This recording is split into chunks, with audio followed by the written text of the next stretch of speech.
By listening, you really get to know yourself. And when you know who you are, you can walk into a room, you are far more confident. But if you go, I know who I am for Yeah. good and for bad. I know the things I'm working on. I know the things I'm good at. And I'm here and I'm holding space. Confidence comes when you know yourself. That was my friend Jill Nykoliation, and you are in for a treat. Jill is not only very successful, she's also very thoughtful and generous. In this episode, you're going to hear my conversation with Jill, where we talk about the power of self-listening, what it is, why it's important, and how to do a better job of it. Are you ready? Let's do this. Let's talk about talk. Welcome to Talk About Talk, episode number 126. Today, we're talking about the power of self-listening. I am really excited about this episode here today. And yeah, I know I say that all the time, but I really mean it. For starters, it's been a while since I've had an episode with a guest, right? And I'm really excited for you to hear the conversation between me and Jill. As some of you know, I worked with Jill years ago when we were both working as brand managers at Kraft Foods. And since then, our careers have taken very different directions.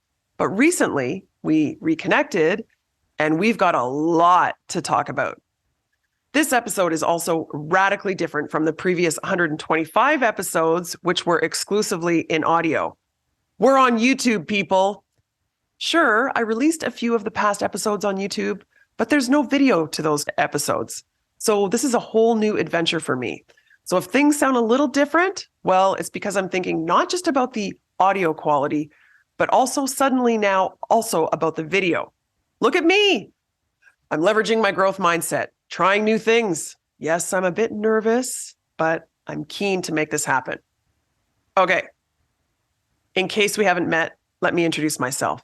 My name is Dr. Andrea Wojnicki, and I'm your executive communication coach. Please just call me Andrea. If you go to the talkabouttalk.com website, you'll find many resources there to help you out. There's information about one-on-one coaching with me, online courses, corporate workshops, the archive of this bi-weekly podcast, and I really hope you'll sign up for the Talk About Talk newsletter. That newsletter is your chance to get communication coaching from me every week.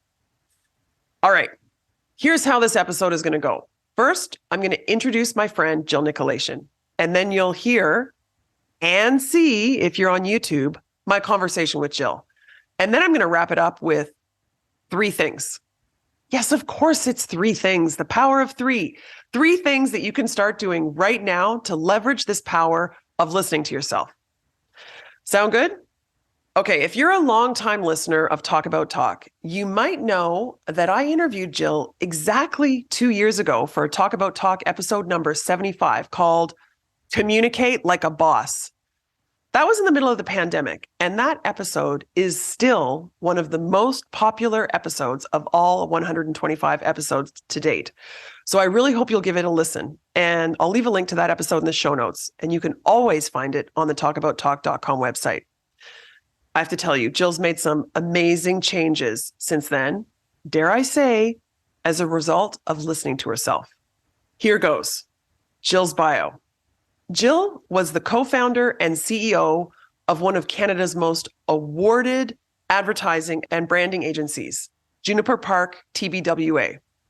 She and her team created award-winning work for clients including Apple, Lay's, the Chicago Tribune, CIBC, Nissan, Miller, GoDaddy, and Virgin Mobile, just to name a few. During the pandemic, her team created the Signal for Help, the hand signal used by women in crisis, like this, thumb in, fingers down, signaling, there's violence in my house, please help. The Signal for Help is confirmed to have saved the lives of at least 8 women around the world to date. And it's been embraced by police forces and schools all around the globe.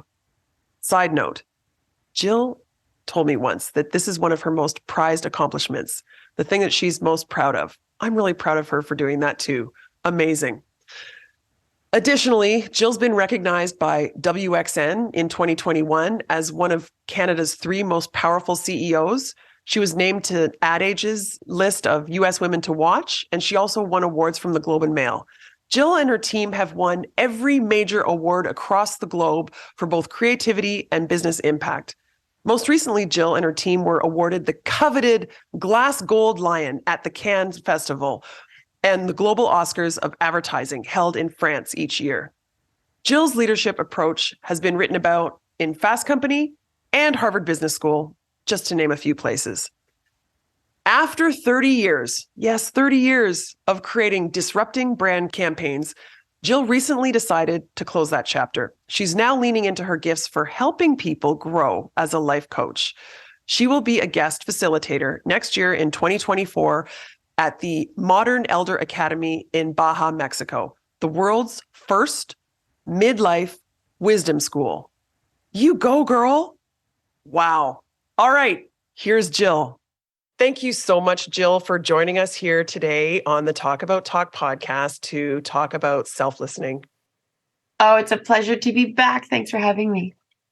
So as I already shared with the listeners, you and I were having a conversation about communicating like a boss, about communication superpowers, and we talked about how confidence and storytelling and all sorts of other things, personal branding, are really critical to effective communication. And we agree that probably listening is, if we had to choose, the most important. And you had this incredible insight that not only should we be listening to others, but we really need to listen to ourselves. What do you mean by that? What I mean by that is, if you really want to step into who you are and you really want to be your authentic self, you need to know who you are. Like, one thing people say a lot is, I want to be authentic. I'm like, okay, authentically what? Right? You need to know. Most people go, oh, because yes, you can be authentic. Do you know who you are?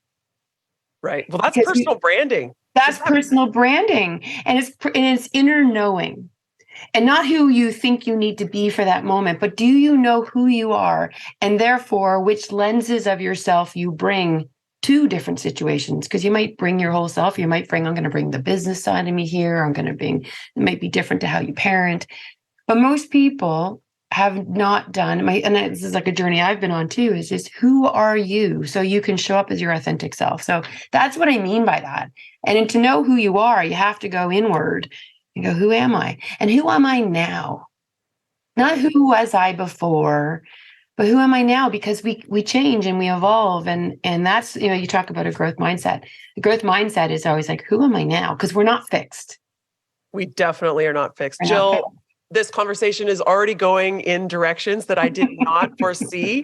Wow, my brain is, as always, exploding. So I'm hearing from you that a critical part of listening to yourself is, first of all, taking the time to, and the discipline, I suppose, right? To thinking critically about who you are, what your identity is, what your strengths are, what you stand for, understanding, as you said, that it will change over time, and it will change to some extent depending on the context. I take that back. It's not that who you are changes, but it's how you present yourself. What parts of yourself that you present will change depending on the context. And I think parts of you might change too. Like, I know I am not the same person I was 10 years ago, for sure not 20 years ago, but not 5 years ago either. I am different than even before the pandemic. Like, I know, and I like that I've softened.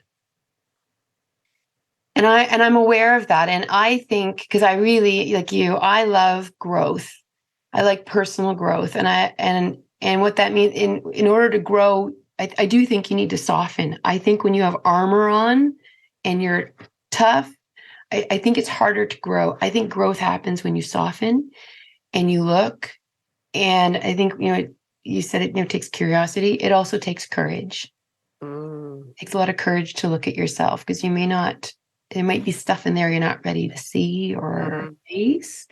So that's part of the softening that has to happen too, is going inside. The softening sounds a lot like vulnerability. Yeah. Yes. And acceptance and compassion.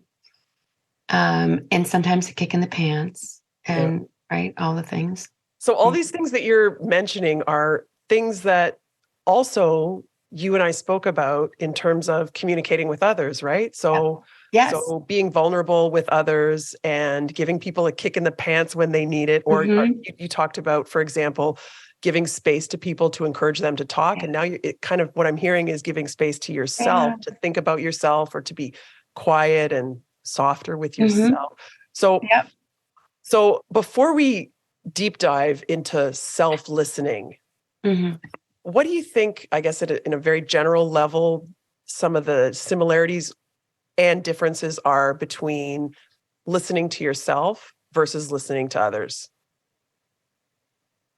Oh, such a good question. I think it is very similar. It's just, why do we go external? I think it's easier to, and it is often easier to go, a friend will tell you something or a colleague, well, you know what's happening and you can see it. But it's like, when you're in it, it's hard to look inward. You literally can't see it all. You can feel it most often, and you can hear a voice, but we usually tune that out. I was thinking this. We tune it out when it's constructive. When it's negative, boy, do we listen. You're not good enough. I don't think you're prepared. Like, you really listen to that, but you don't listen to go, are you in the right place? Is this really what you're meant to do? Could you have maybe been a bit kinder? We don't hear that voice, but we hear the critical voice. That's also something interesting, which I think is true in communication. Like when people give you a performance review, the one negative thing you hear. And I was reading, there was a study that says we remember it in great detail. Right. We remember negative. We remember criticism in great detail, but praise, we kind of they said something like, I don't know, I was good at this. And I think the same is true. Isn't it the 5-to-1 rule? You need to say 5 good things to 1 negative, because that's how people hear them. So it's the same with yourself. In relationships, there's this research about they can predict whether a marriage relationship will last based on the proportion of positive, not even neutral, but positive comments. Is that the Gottman's? Neutral, Gottman's. Yes. Gottman study. So I think we can apply this to self-talk. 100% can. Right? 100% can. Yeah. Are you being, not just neutral, but positive towards yourself? What's your self-talk like? We're going to talk about self-listening, but part of listening is, how are you talking to yourself? Are you giving those positive things to you? So I think it might be interesting for us to explore this idea of like categorizing what it is that we're listening to. Okay. So you said that there are these, I'm paraphrasing, there are these sort of immediate and negative things, right? So Judith Humphrey, one of my previous guests, talked about the crow on your shoulder, maybe talking imposter syndrome, like you don't belong here, you're not credible, you don't have the status, they're going to realize you're an imposter. So there's the crow, which could also be, the negative feedback that you get, perhaps the one negative thing or the thing that the development area that your manager shared with you, as opposed to all of the glowing things, it's the one thing that you hear. So there's the kind of immediate negative thing.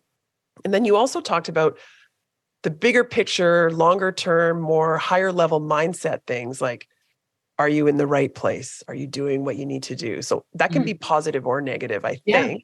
Yeah, absolutely. Okay, so let's build this out. What else is in this model? So I think in the negative side, I think what stops us from looking inward is that negative side is so big. And we talked about 5-to-1, it feels at least right, maybe bigger.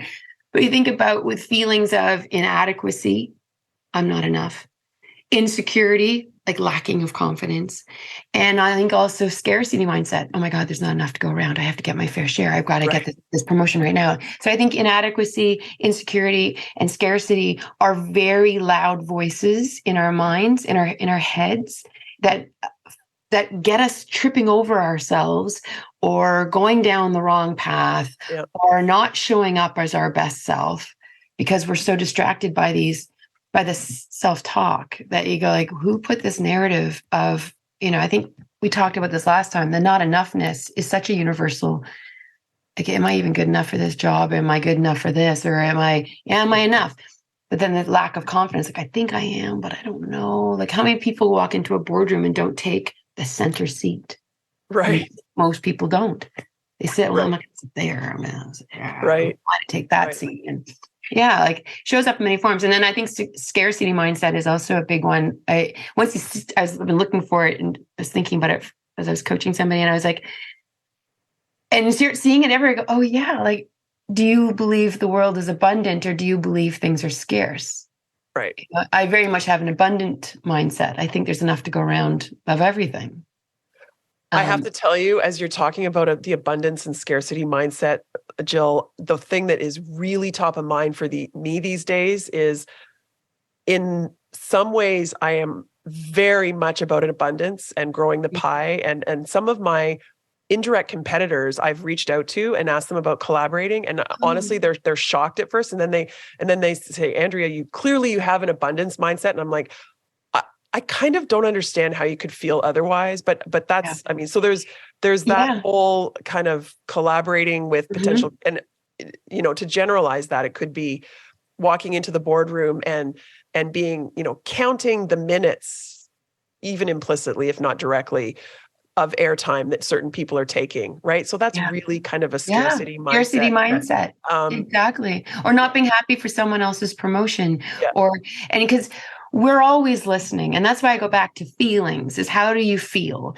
And like what's coming up for you? And you go like, oh, is it resentment? Is it jealousy? You go, okay, so often we things come through us, and that's another way of saying, what are you listening to? You're listening to your own body language. Like, are you happy for others' happiness? Right.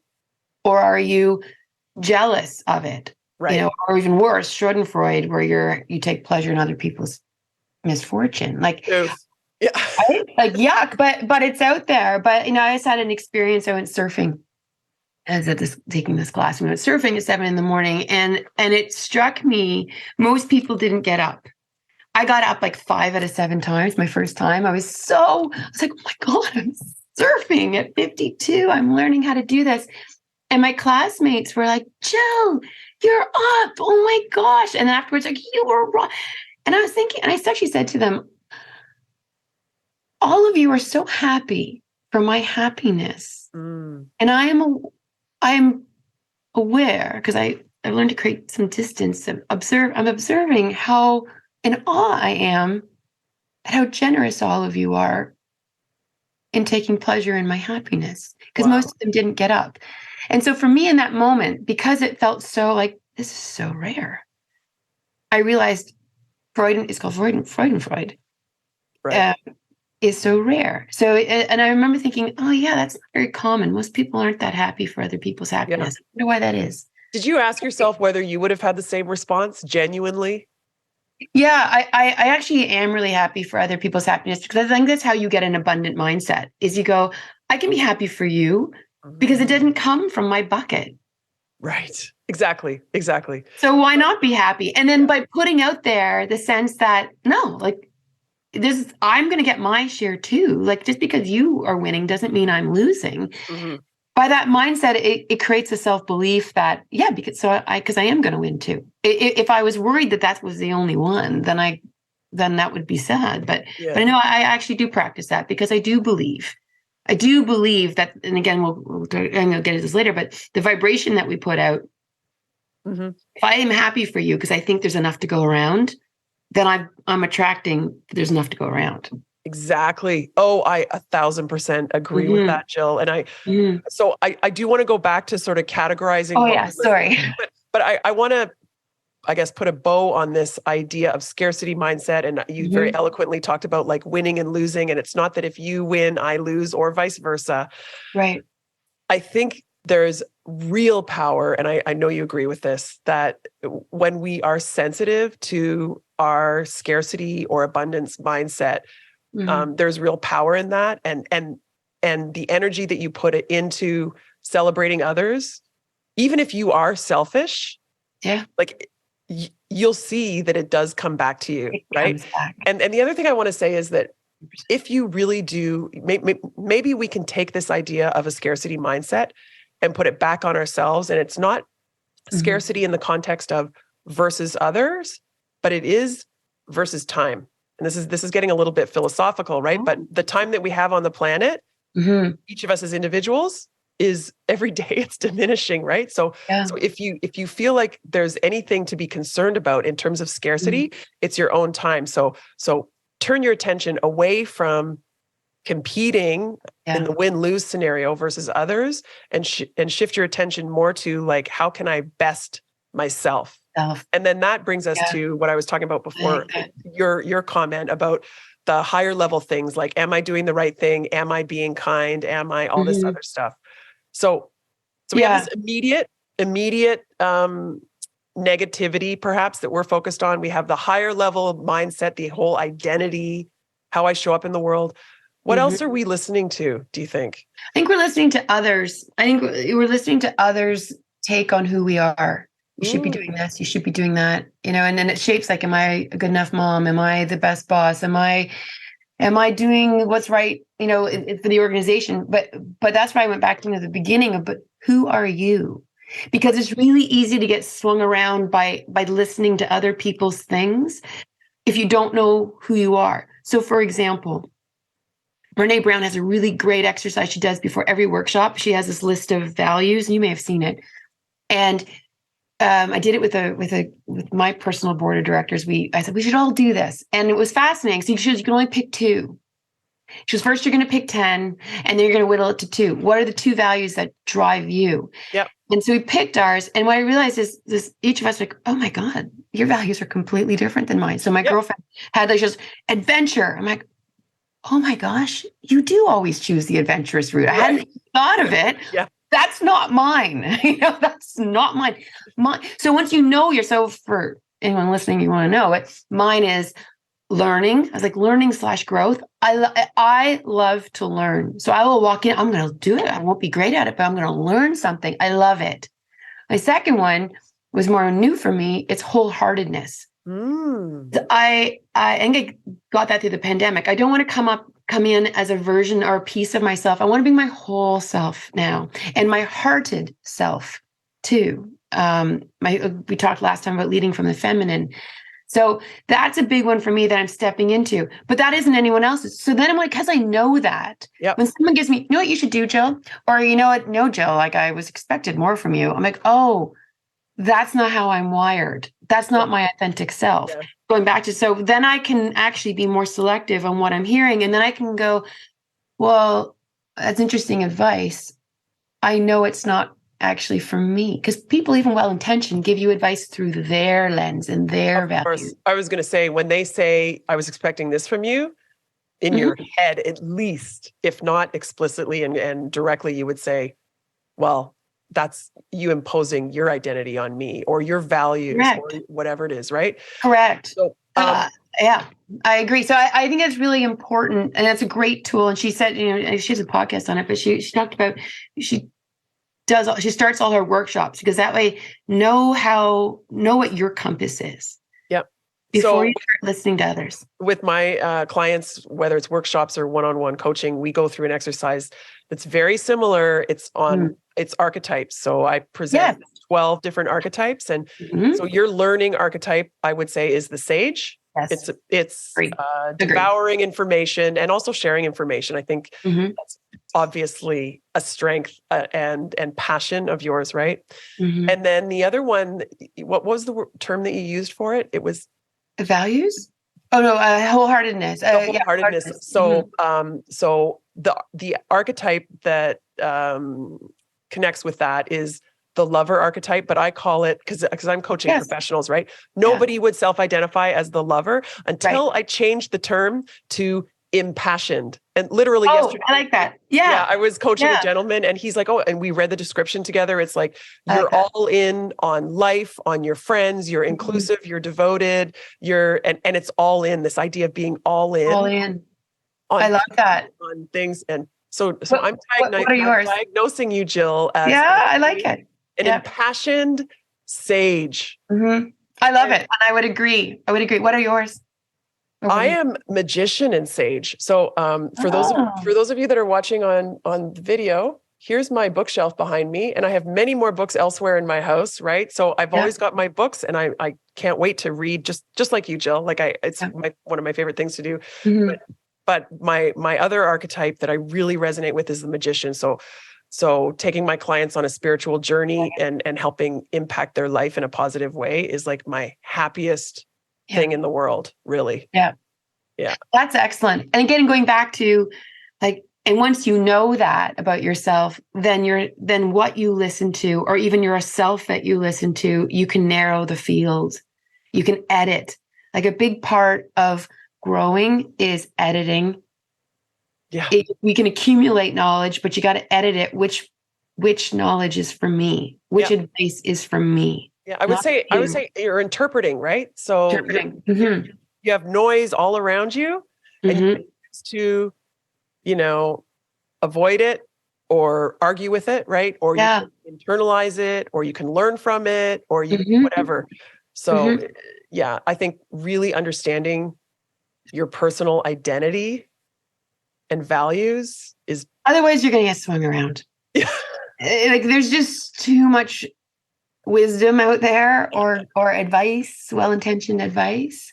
Like one of the things Viktor Frankl, I don't know if he said it, he's attributed to him. I remember in third year business school, I could take any elective. I took all the psychology courses, and there was a health course I took, and we read Viktor Frankl's book, Man's Search for Meaning. And I loved it. And there's a quote that some attribute to him. Let's just say it's his, but it doesn't matter. Okay. What I love it is, and this is what I practice, between stimulus and response, there is a space. Yes. In that space is our power to choose our response. And in our response lies our growth and our freedom. I love that, because so often, if you think about when listening, it's like, before you react, pause. How am I feeling about that? What's coming up for me? Like all of the things. So often we go through life, but we're moving so fast, got a million things to do. We're coming from insecurity and scarcity, and we're not creating a pause going, why am I racing so hard? Yeah. Why am I snapping at that person? Yeah. Yeah. Why am I feeling so insecure when I know, or having imposter syndrome, to use your thing? Why do I have imposter syndrome? I know I'm good at what I do. Right. And that pause gives you a moment to go, where is this coming from? Is it true? Is this something else someone put in my head? Did I put this in my head? I love that quote, because so much can happen in that pause if we take it. So, and the way you just sort of role played that moment, I heard question after question after question. And I was thinking, when I'm coaching executives on listening, it's not just not talking, it's encouraging other people to talk and then interpreting what they're saying verbally and through their body language. Yep. Okay. Yeah. But a powerful tool in making that happen is asking questions and asking the most effective questions. And then I heard you in this context of self-listening talking about asking yourself questions. So yeah, when we pause, we create an opportunity for ourselves to ask ourselves important questions so that we can respond in a more thoughtful way, right? That's aligned with our values, that's aligned with our identity. And we can also learn, like, in the pause. I'm trying to think I can give some examples, but it was like, yeah, anyway, but you go in the pause, you go, this is interesting. I'm getting my back up. Yeah. This is interesting. I'm already tuning this person out. Right. Or isn't this interesting? This, like, I'm feeling agitated, and this can't possibly be the reason. I wonder where the beginning is. What is this reminding me of? Yeah. And I know it's not this. Like, what is this moment teaching me? Right.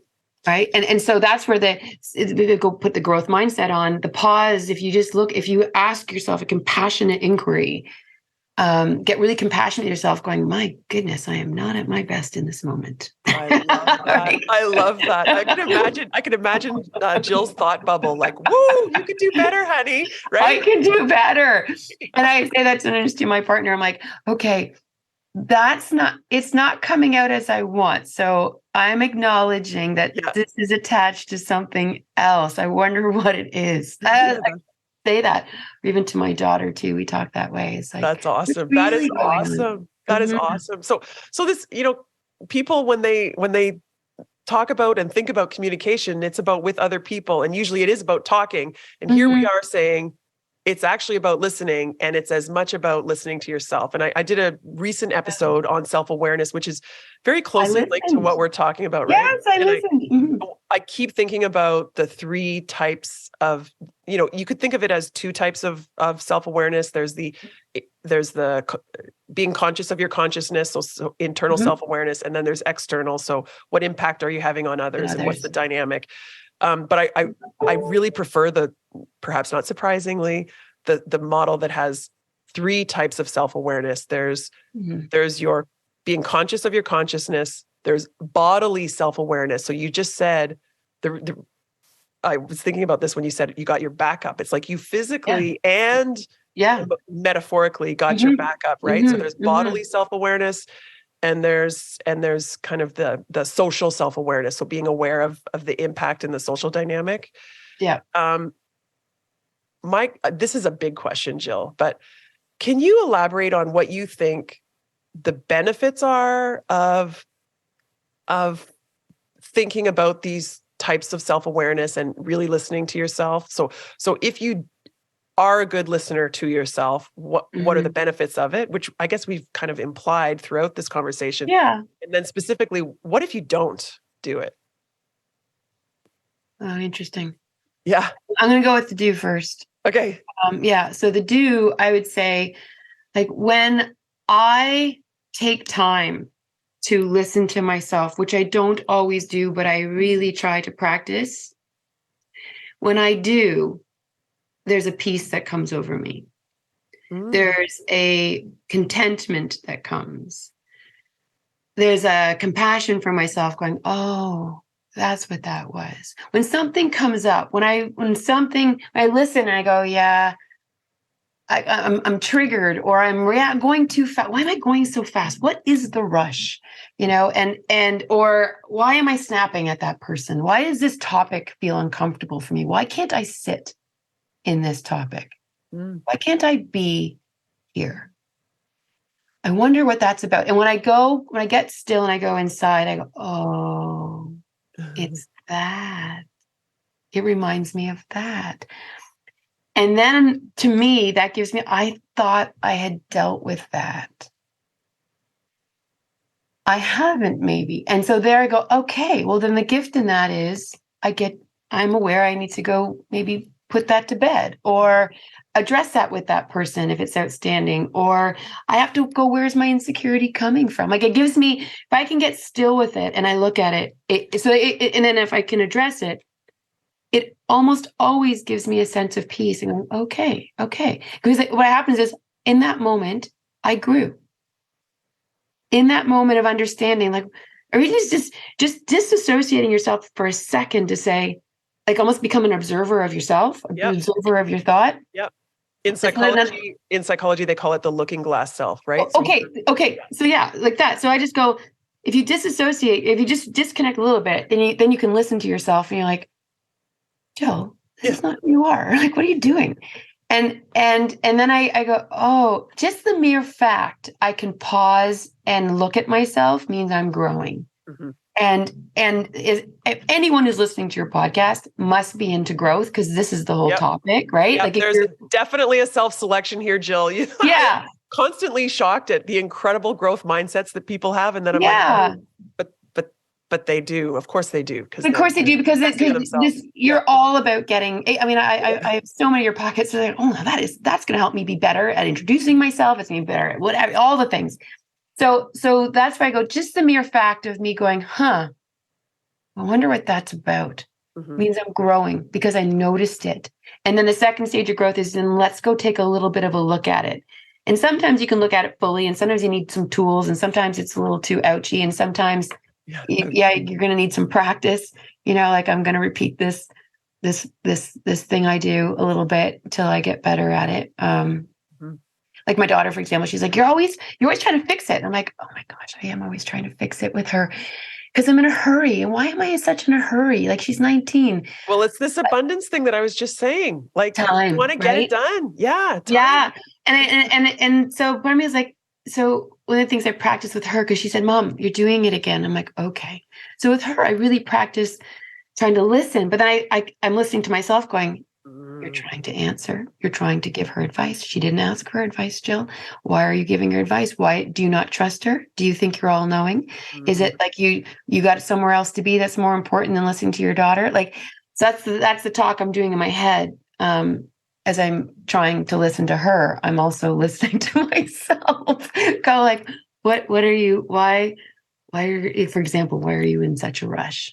So what I'm hearing is the benefit of listening to yourself in a nutshell, simply put, is that you perhaps are accelerating your path to self-improvement. Yep. And you're giving yourself a much higher probability of showing up as your best self in the future. Yep.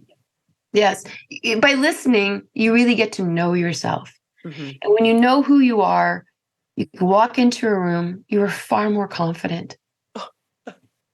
Don't you? Like, if I don't know who I am, I'm showing up and I'm like, then you get imposter syndrome. Why? Because you're actually not being you.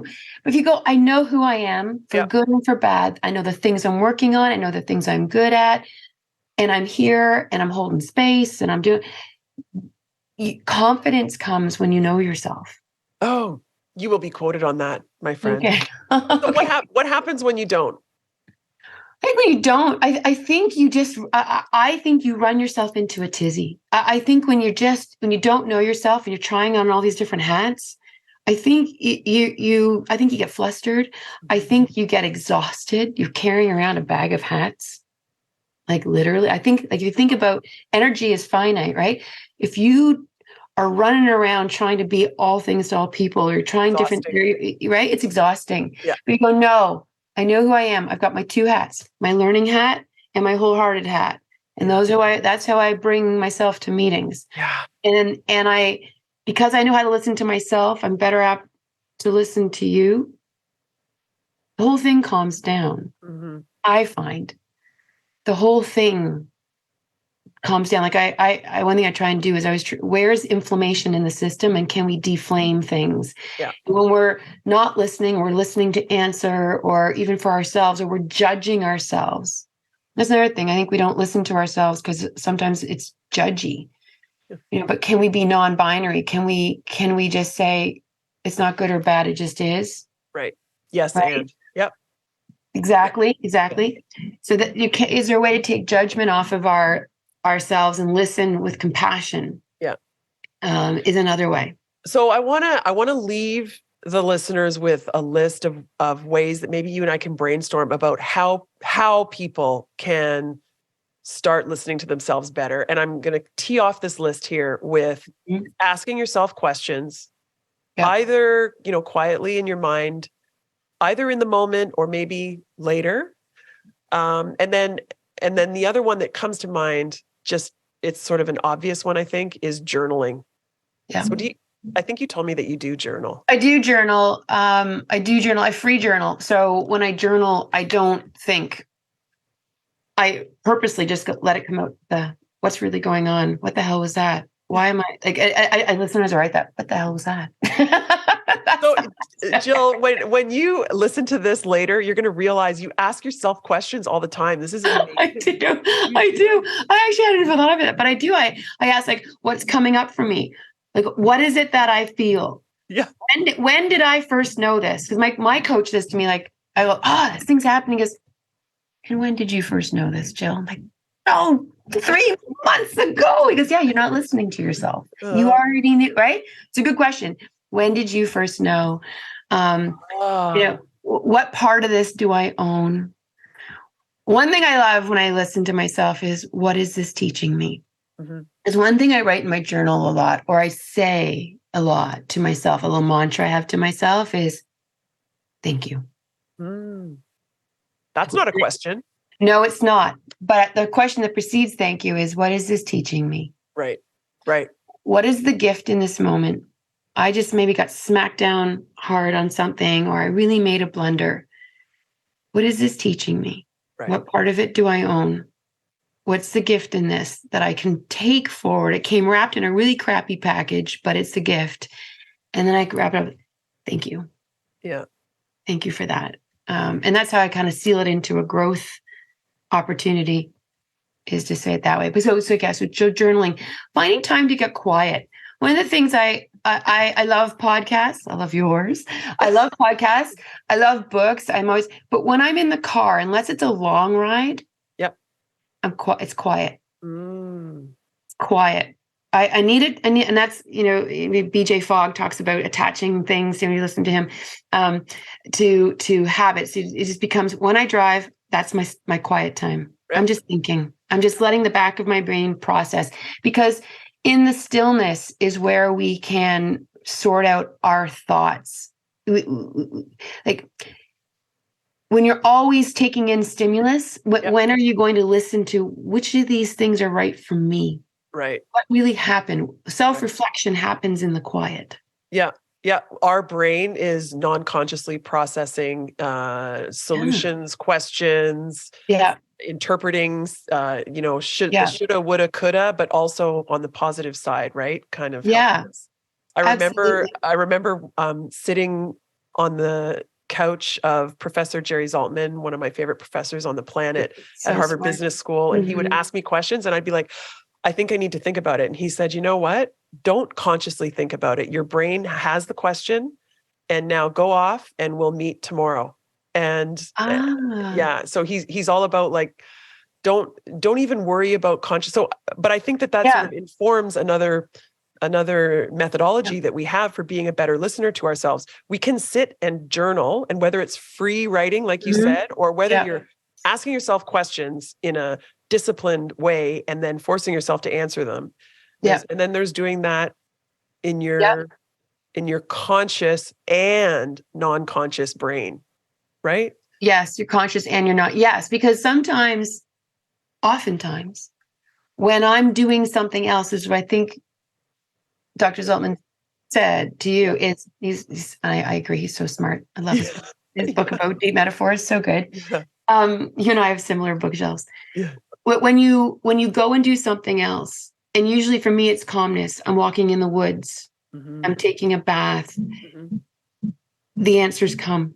Yeah. When I'm staring at the question, they don't always come. But when I'm reflecting, I'm not reflecting, when I'm doing something, when I'm calming my brain, often the answers come, and the answers about yourself come. And we talked about knowing your values. I think that's a really good example of just like how to take in the stimulus and edit and decipher. We talked last time about, I keep a second notebook. Like, there's a journal, but then I also carry a second notebook with me everywhere. And so these reflections that come up, I catch them, which is a way of like, I listen to myself. And, I was in flow today. What was I doing that I lost track of time? Amazing. What was I doing? Amazing. And so I go like, oh yeah, and so you can see patterns that way. So I think that's really good. Talked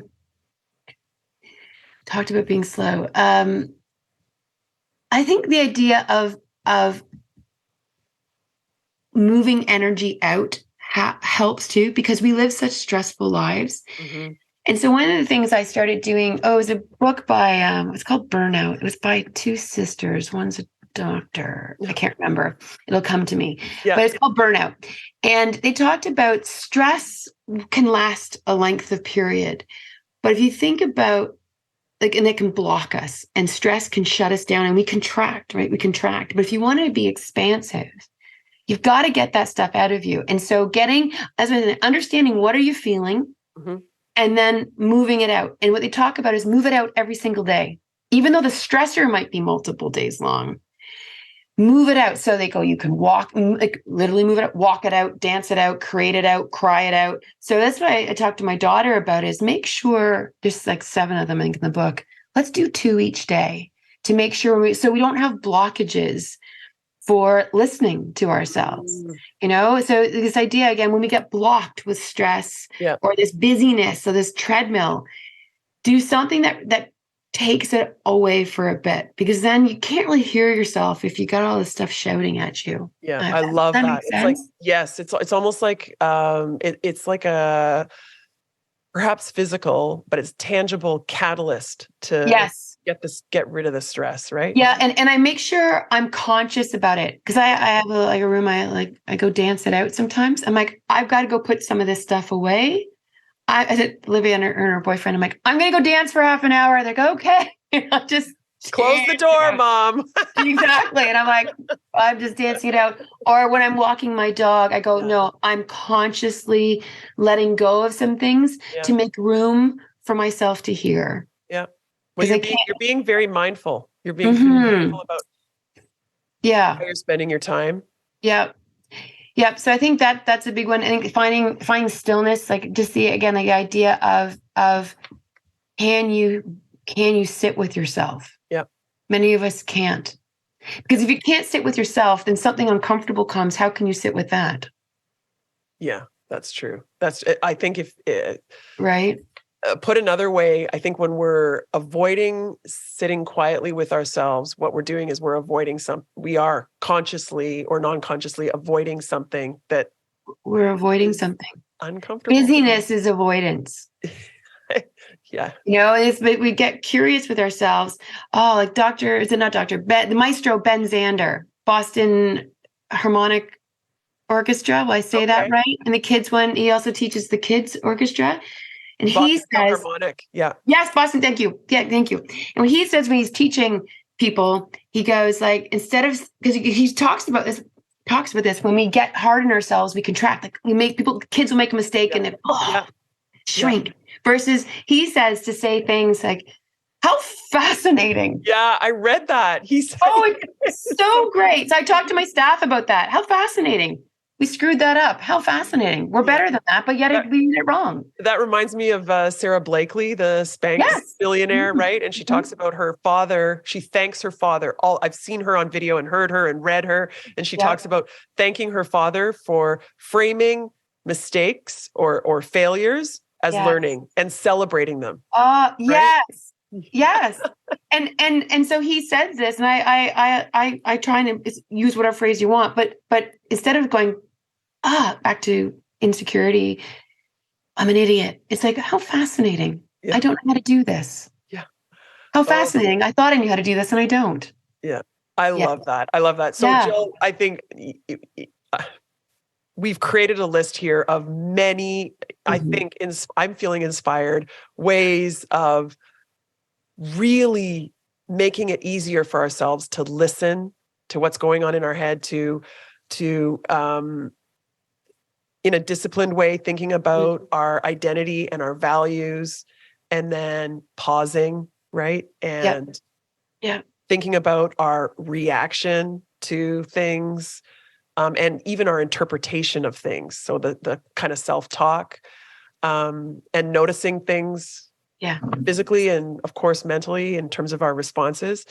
Is there anything else you want to say before I ask you my 2 new rapid fire questions? Well, you're making me think of a quote that I like. I love quotes about the importance of listening and self-listening. And I think self-listening is a big part of self-acceptance, and self-acceptance is part of self-growth.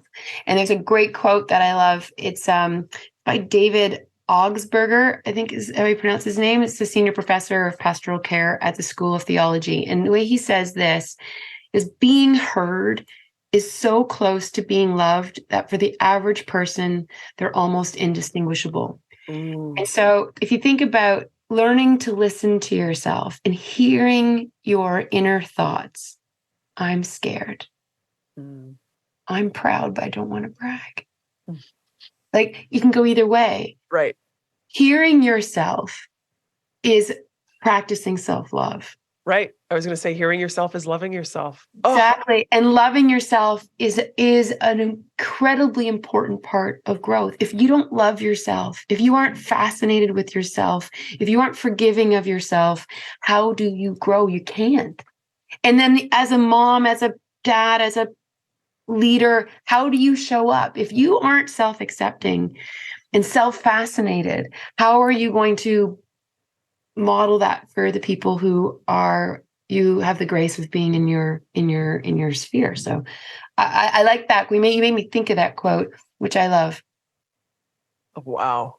Jill, I'm feeling so optimistic Good, so am I. I always love talking with you.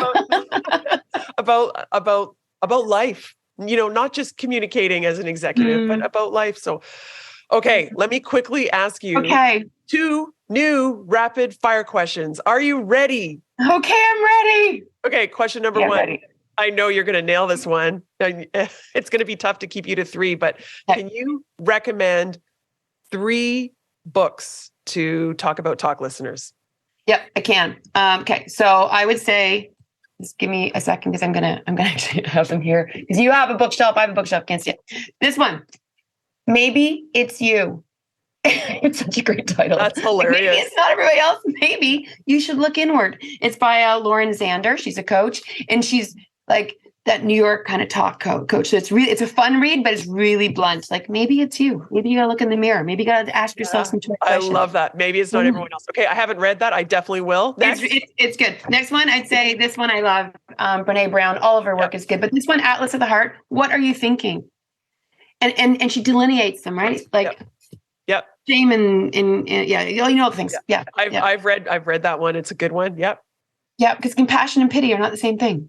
Right. Like, so, are you having compassion for yourself or are you pitying yourself? Very different. Anyway, third one. This is a new one for me. Okay. I'm just a month in.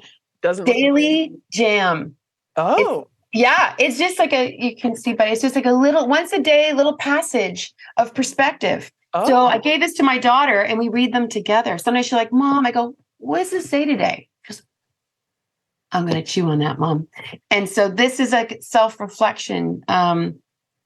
A good friend I just met gave me this, and it's brilliant. It's a good way to start. Little doses. I'm going to go buy 2 copies, and my daughter and I are going to do the same thing. Thank you for that recommendation. You're welcome. Yeah, okay, and I'm going to put links to those books plus the other books that we talked about. We talked about many books in our conversation. Mm-hmm. So I'm going to put links to all those books in the show notes. Question number 2, the final question I'm going to ask you is 3 podcasts. Not talk about talk. 3 podcasts other than yours. Other than yours, which I highly recommend. Okay. You would recommend to the executives that are listening, and we all know this, they have a growth mindset. What are the top 3 that you think? The top 3, I have my growth mindset right now in my rotation. My go-tos are 1, Rich Roll. Just growth mindset, and good, Rich Roll, amazing guest. Dr. Chatterjee's Feel Better, Live More. Yep. Amazing guest. He reflects right there on the spot. He teaches you self-inquiry right there. Sarah Grinberg, A Life of Greatness, is my absolute favorite. Okay. She asks incredible questions. Okay, I'm going to put all 3 of those in the show notes. Any last comments before we finish this amazing experience, I have to say? Well, I say thank you. This has been wonderful. Our conversations, I always learn, and you teach me and you get me to self-reflect. And so this is wonderful, and I'm grateful. Thank you. I think the thing that's coming up for me is the importance to grow. We need to soften. Mm-hmm. And I don't think we're taught that. I think we're taught to win. We get hard and we drive. I think we need to soften, maybe to use that metaphor, driving, take our hands off the wheel a little bit. Just, take some pauses. And just soften. Growth happens in the softness, starting with yourself. And we are going to finish it there. Thank you so much, Jill, for sharing your time and your incredible insights. Thank you. You're very welcome. My pleasure. Isn't she great? Thanks again, Jill, so much for sharing your time, your insights, and your advice with us. You really are truly generous, and I can't wait to see your success as a life coach. I'm sure it's going to be great. Okay, I'm going to conclude, as I always do, with a summary. And I thought, based on this wholesome conversation, it might be helpful if I identify 3 things, just 3 things that we can maybe all try to adopt to help us learn to become better listeners to our self-talk. Okay? So the first thing that I'm trying to do is watch the valence. Watch the valence of my self-talk, and particularly the ratio. Jill and I were talking about how we all have positive, neutral, and negative self-talk. So sometimes we're flattering ourselves. Sometimes it's neutral, and very often it's critical.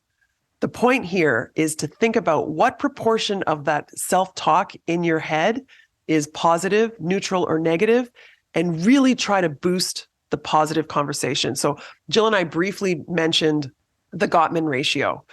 Just for some background, you can Google it, and I'll put a link to it in the show notes.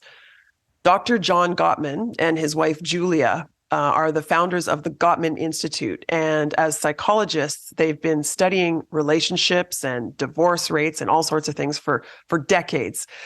They came up with this ratio of 5-to-1, where relationships that are successful and long-lasting have approximately, or at least, 5 positive comments for every 1 negative. And I thought it would be useful for us to use that as an objective in our own mind with our self-talk and make sure that we're targeting at least 5 times more positive self-talk versus negative self-talk. When you catch yourself saying something negative to yourself, ruminating or criticizing yourself, make sure you follow it up with 5 positive things. Okay? So that's the first thing. Watch the valence. The second thing that I thought was fantastic point that Jill pointed out again and again and again is the power of pausing. The power of taking a moment and thinking about the context that you're in and thinking about what's going on in your head and what's coming out of your mouth. You've probably heard this in the context of public speaking and maybe of answering questions, that it's okay to take a moment to collect your thoughts before you share your thoughts publicly. And Jill's encouraging us to think the same way ourselves about our own self-talk. So pause and ask yourself, why am I thinking this? And as Jill said, isn't that interesting? And what does that mean? And where is that coming from? And asking yourself questions. So that's the second point. Encourage yourself to pause and ask yourself questions. The third and last thing that I want to encourage all of us to do, including myself, is journaling. I keep hearing over and over again about the power of journaling. And to be honest, I have tried it a few times. I do have a journal beside my bed, but I'm not great about writing notes there. I think what I'm going to do now is start a practice where at least once a day, I'm going to write in the journal, just stream of consciousness. What am I thinking about? What's important to me? What's going well? What do I need to work on? What am I grateful for? And I'm going to turn that into a practice where once every 24 hours, I'm making sure that I'm writing down some of my thoughts. So it's a matter of getting out some of that self-talk and really listening to the words that are in my head. I'm going to do that. And I'm also going to adopt this practice that Jill talked about in episode number 75. And she brought it up again here, how she carries a journal around with her 24/7. And whenever she hears something that inspires her, or she gets a great idea, or she hears a quote, she writes it down. So I'm going to adopt both of these journaling techniques or practices. And I encourage you to do the same. Have one beside your bed. Make sure that you write in it once every 24 hours and carry one around with you. You might want to enter this information in your phone in the notes function, or you might want to write it out with a pen in, a lined notebook. The point is, write down the stuff that you're thinking about, share your stream of consciousness, write it down, and really listen to your words. So those are the 3 things that I wanted to share with you as things we can do right now to become better at listening. Number 1, watching the valence and the ratio of our positive to negative self-talk, aiming for a ratio of at least 5-to-1. The second is really leaning into the power of pausing, not being so reactive, but taking a moment and observing, listening to what's going on in our head and asking ourselves questions like, why are you responding that way, Andrea? And really listening to yourself. And then the third thing is practicing and encouraging listening to ourselves by journaling at least once a day, and maybe also ad hoc by carrying a journal around with you. Okay. If you have any other insights that you want to share with me, I would love to hear it. You can contact me anytime if you email Andrea@talkabouttalk.com. And also, if you go to the website, talkabouttalk.com, you'll see a little button on the side where you can record a question or a comment from me, and you might even hear your voice on a future Talk About Talk episode. I've collected several now, and I'm saving them up to do an episode where I'm answering everyone's questions. So please leave me a message. I would love to share your question with the other listeners on the Talk About Talk website. While you're on the website, please sign up for the newsletter. Okay? You'll get an email from me once a week, no more, I promise, and no spam. I'm going to be coaching you on the communication tactics, some of which you're going to hear in the podcast and some that's independent of that. So this is your chance to get free communication coaching from me every week. If you enjoyed this podcast episode, I also really hope that you'll give us a positive rating on YouTube or Apple Podcasts or however you're devouring this podcast. Please leave me a rating. And as I said, you can email me anytime. Thanks for listening and maybe even watching. Talk soon.